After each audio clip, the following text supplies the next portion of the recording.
We have a very, very early list of expectations here.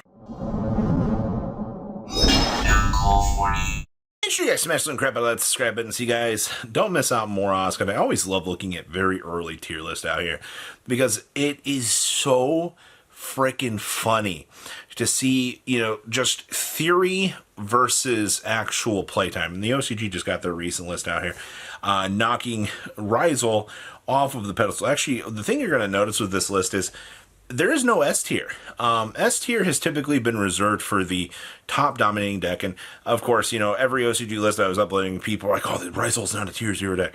People in the OCG were saying that Rizal was a tier 0 deck. And the deck was like a major issue to deal with.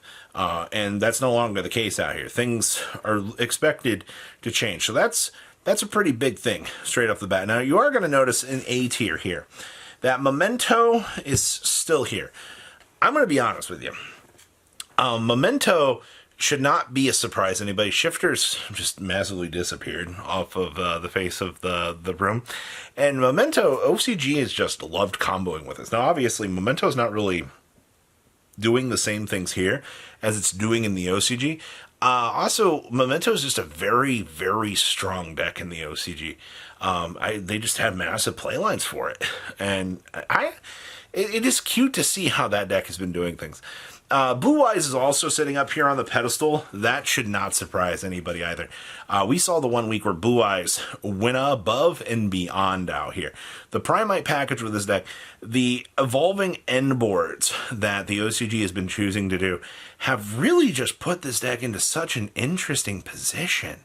Like, Blue Eyes probably is going to be one of the scarier decks till Supreme Darkness comes out. And then, of course, they still have OSS. That hasn't changed. The White Forest Snake Eyes package, 150% still here. I don't know how many people are still expecting to see that deck do well, but it's still there. Now, your attention down here to B tier. We have Chimera Illusion good stuff. No real change there. This deck is still doing its pretty standard boards. You can sometimes put a barrier statue up to inconvenience your opponent. Okay.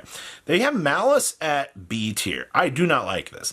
I think Malice is 100% going to stay in A tier, and I think the OCG is very much underperforming and underanalyzing this pick. Allure of Darkness and Gold Sarcophagus, while they are very, very, very limiting hits, you still will have the 60-card grass variants turboing through and doing some crazy shit. And I think underestimating what this deck is going to do is going to really put a lot of people on tilt. Interesting to say the least, but Orcust just now entered the fray off of the Trinity box out here.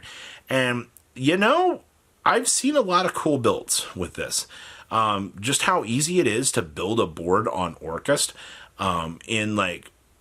Your opponent just doesn't really have, good key interactions. So that's a good one, actually. No real surprise there. Oh, we also have Block Dragon Turbo. The fact that the OCG just chose not to touch Block Dragon, leaving Gem Knights in literal A tier or B tier is kind of crazy to think about. Gem Knights have been really that big surprise deck in the OCG. And nothing's changed in terms of its power scaling, except you just got new cards, but it's very consistent at what it does. Labyrinth. I think that this is pretty acceptable to put up here. Genuinely, for how that deck kind of performs, that's okay. I mean, Trap Destruction, you have D-Barrier to roll out, it's fine.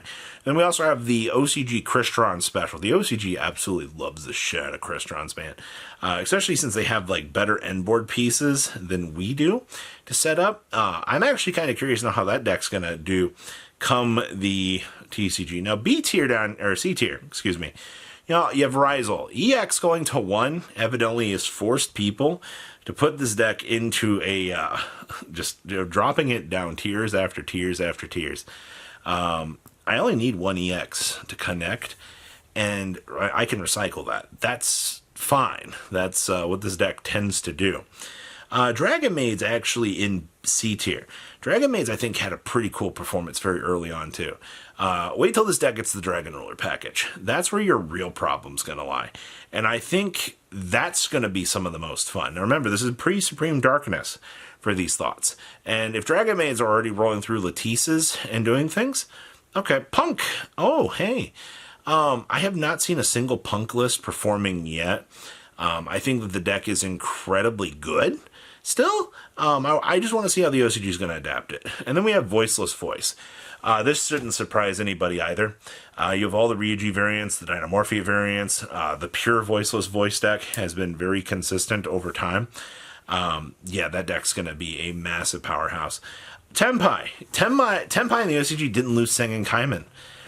They deemed all of the hits to the deck enough, and I also think that not limiting Sengen Kaiman was a major choice to leave tools for Dragon Maids in order to kind of make some end boards. That might actually be a massive under-read on the OCG. I'm curious to know how that's going to perform. I still have Runic here. Runic's got a lot of problems, though. Losing Dreadnator out of the format does actually make that a little bit more doable. We've also got your Fiendsmith variants over here. So you've got the vanilla pile, and then you've got the Snake Eyes hybrid pile. We've seen that Primite pile doing its thing. It definitely, I mean, White Dowstun is hilarious. D tier. All right, so you're going to notice two brothers in arms here. Those are going to be Masterpiece and Dryden.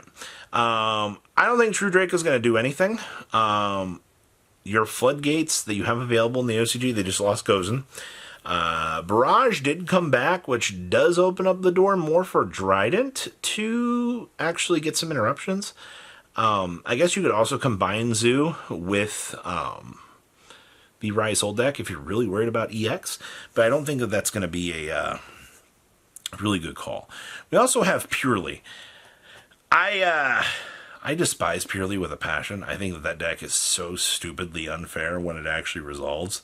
And I don't actually, my brain can't comprehend how it's not actually doing better. Because every time I seem to play against it, they always have like the draw 4 combo.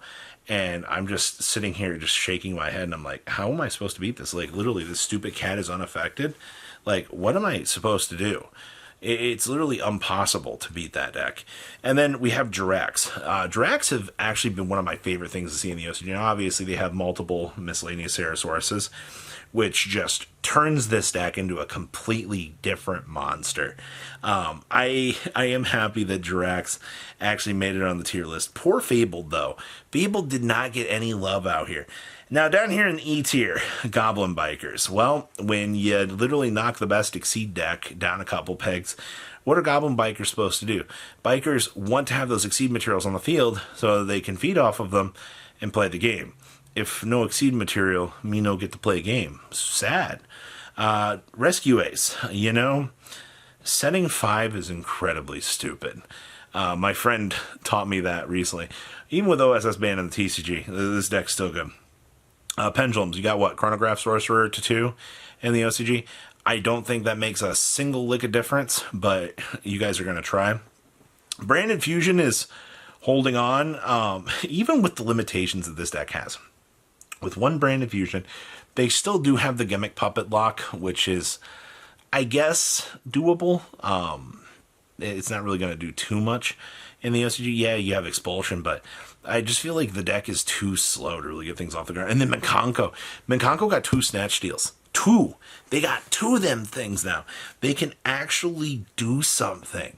I don't know how much of an application you are going to see to actually playing multiple Snatch Steals out here. But, okay, so for early tier list out here, all the Trinity Box decks have made it on the thought consideration out here. I think Malice is being very underestimated out here. The OCG is absolutely crazy for Memento. I think that deck is very, very, very overrated there. But I think you're going to see some shifts on this list. Maybe not in a very positive way, but there should be enough shifts around on this list that, you know, we'll wait and see. But EX to 1 is going to be one of the most interesting things to kind of gauge because, you know, we'll have a little bit of an idea how the TCG is going to choose to handle this, but it's very clear that EX is a very problematic card, and holy crap, there is a design flaw with it. So what do you guys think? Please, leave a comment down below, tell me what you guys think, and I'll see your beautiful faces back here in a day, guys. Patrons, thank you.